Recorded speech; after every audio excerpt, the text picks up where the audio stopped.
Bonjour et bienvenue à tous à ce nouvel épisode de la thématique biscuit chinois sur le livre des proverbes. C'est l'épisode 4 et il y en a eu 3 avant, donc si tu les as pas encore regardés, je t'invite fortement à aller les voir. Tu vas voir, c'est vraiment du très très bon matériel. Puis aujourd'hui, c'est le dernier épisode de cette thématique-là où on étudie le livre des proverbes. Et dès le début, on vous avait dit que le livre des proverbes, c'est un livre rempli de sagesse, avec des enseignements, des conseils pratiques et des punchlines pour nous aider à vivre d'une manière sage et intelligente. Et je sais pas si vous êtes comme moi, mais lorsque tu lis le livre des proverbes et que tu regardes certains proverbes, il y en a qui te rendent plus mal à l'aise que d'autres.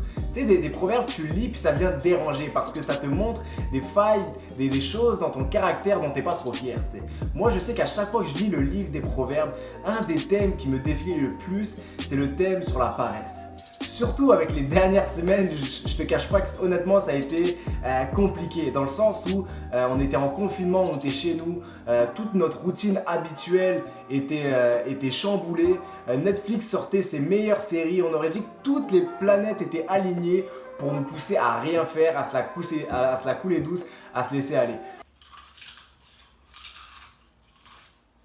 Mais avant de regarder à ce que le livre des proverbes enseigne sur la paresse, parce qu'il a plein de choses pertinentes à dire, il est important de savoir qu'est-ce que ça veut dire la paresse. La paresse, c'est quoi? Le dictionnaire nous dit que la paresse est la tendance à éviter tout effort, tant physique que mental.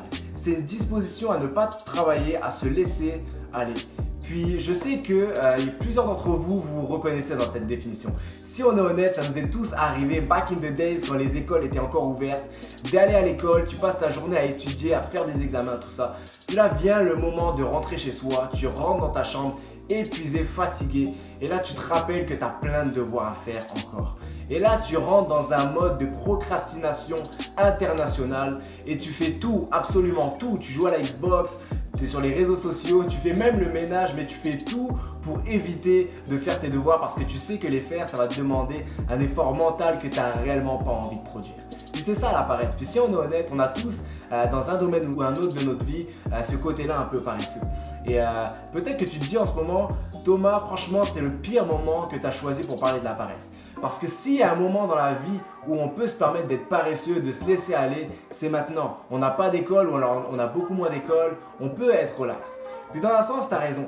Tu as raison dans le sens où profitons de ces entre guillemets vacances pour se reposer, pour prendre sa relax, tout ça. Mais je te dirais que la période qu'on est en train de vivre en ce moment, c'est une opportunité incroyable pour nous, pour développer, et pour toi, pour développer des habitudes de vie solides qui vont te mener à une vie de réussite. Parce que si le livre des proverbes est clair sur une chose, c'est que paresse et réussite sont deux choses qui ne vont pas ensemble, qui sont totalement opposées. Puis ça frustre la personne paresseuse.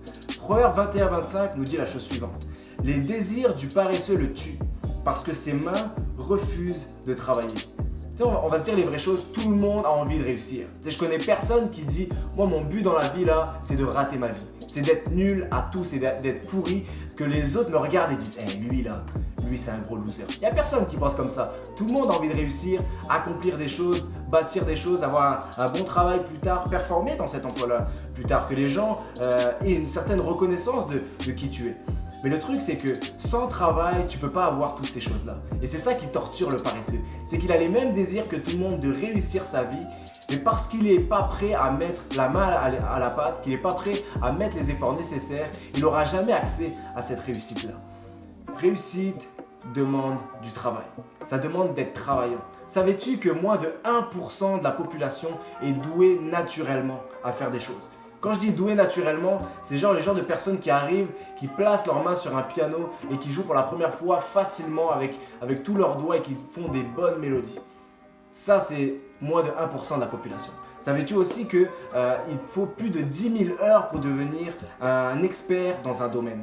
Plus de 10 000 heures. Toutes les personnes que tu vois à la télé, que ce soit dans le milieu des affaires, dans le sport, dans les arts, c'est des personnes pour en arriver là, ils ont dû passer des milliers et des milliers d'heures à perfectionner leur talent.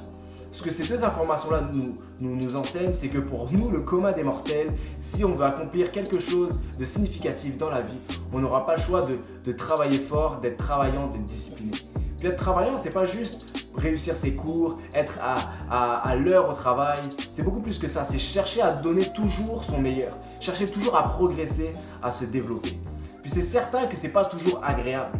Mais ce qu'il faut que tu comprennes, c'est que pour qu'une chose soit bonne pour toi, c'est pas obligé que tu l'aimes. T'es pas obligé d'aimer faire quelque chose pour que ça soit bon pour toi. Tu sais, je vais te faire une confidence, moi, c'est vraiment pas tous les matins que je me lève et que j'ai envie de lire ma Bible et de prier. En fait, souvent, ça m'arrive où ça me tente juste pas. J'ai juste envie d'appuyer sur snooze puis de dormir un peu. Mais je le fais chaque matin parce que je sais que même si ça ne me tente pas sur le coup, fondamentalement, c'est bon pour moi. Et c'est ça que le livre des Proverbes enseigne.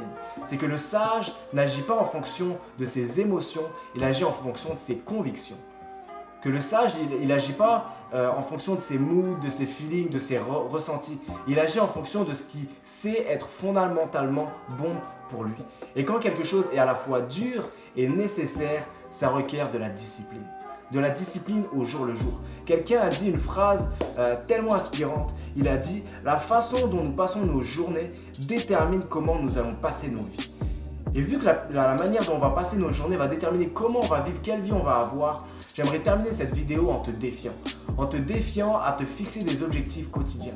À te dire chaque jour, je vais accomplir cette tâche-là, cette discipline-là, parce que je sais que plus tard dans ma vie, à long terme, ça va produire du fruit, ça va m'être bénéfique. Ça peut être plein de choses. Ça peut être par exemple de commencer à lire un chapitre de la Bible par jour, de prier 5 minutes par jour. Ça peut être de perfectionner un don et un talent que Dieu t'a donné pendant 15 minutes chaque jour. Ou encore, ça peut être de pratiquer pendant 30 minutes le métier que tu veux faire plus tard. Peu importe.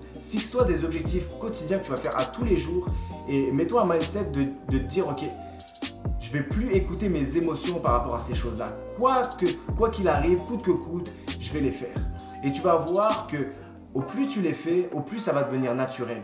Tes 15 minutes vont se transformer en 30 minutes. Ton un chapitre de la Bible va se transformer en 2 chapitres. Ça va devenir de plus en plus facile alors que tu apprends à te discipliner. Et avec de la constance, à long terme, ça va produire un fruit incroyable. Réellement, une des clés du livre des Proverbes pour réussir dans la vie et pour devenir les personnes que Dieu nous appelle à être, c'est d'être travaillant, discipliné et d'être constant. Et c'est à ça que je te défie aujourd'hui. Alors, c'était ma pensée pour toi aujourd'hui. La balle est dans ton camp. Restez connectés, guys.